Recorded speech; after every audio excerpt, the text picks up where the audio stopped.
is the following statement true, that for all integers a, b, and c, if a divides b and a divides c, then a divides b² plus c²? Well, let's try and think of one example to see whether or not this is true. Let's use the example of 2 divides 4 and 2 divides 6. So 4 would be our b, 6 would be our c. And then we ask ourselves, does 2 divide 4² plus 6²? Okay, let's maybe split this up into 4 times 4 plus 6 times 6. Let's maybe factor a 2 out of these, so we can say this is the same as asking, does 2 divide 2 times 4 plus 3 times 6? And the answer is yes, because the right-hand side looks to be a multiple of what's on the left-hand side. Or, more simply, we're asking, does 2 divide 16 plus 36, which is the same as asking, does 2 divide 52?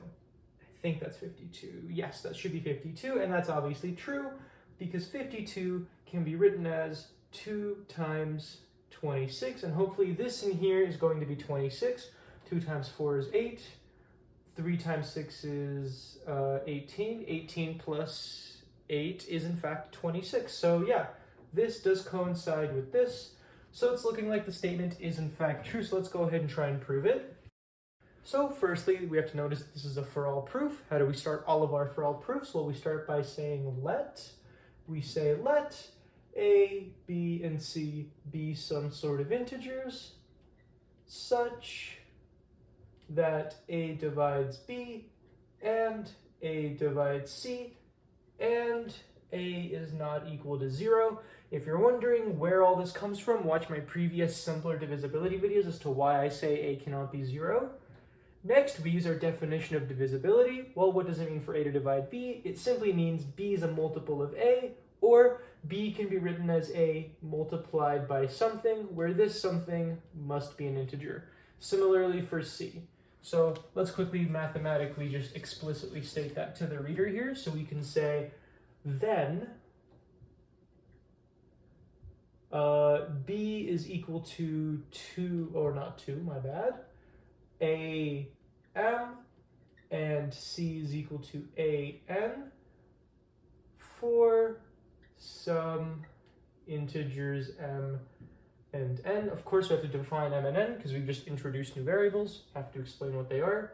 Fantastic. Now that we've defined everything, let's check if this can in fact be written as a multiplied by some sort of integer, right? So let's go ahead and try some algebra. We say, next, b² plus c² is going to be the same as saying am² plus an² okay? I can't seem to factor out an a yet, so maybe we should expand these brackets. We can say this is the same as saying a² m² plus a² n², okay? We can definitely factor an a out here, but I'm going to be a little more explicit. I'm going to add some extra steps. I'm going to factor out an a². So this is the same as saying a² multiplied by m² plus n², which is going to be the same as a times m² plus n². Okay?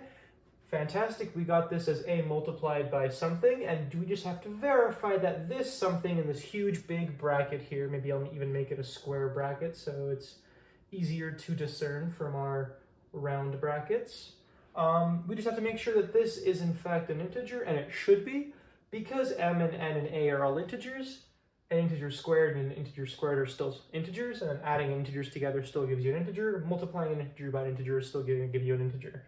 Okay, so this is clearly still going to be an integer.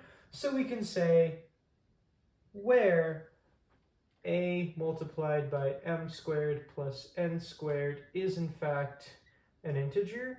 So b² plus c² is equal to a multiplied by a times m² plus n². Fantastic. In conclusion, a does divide b² plus c² because b² plus c² is a multiple of a.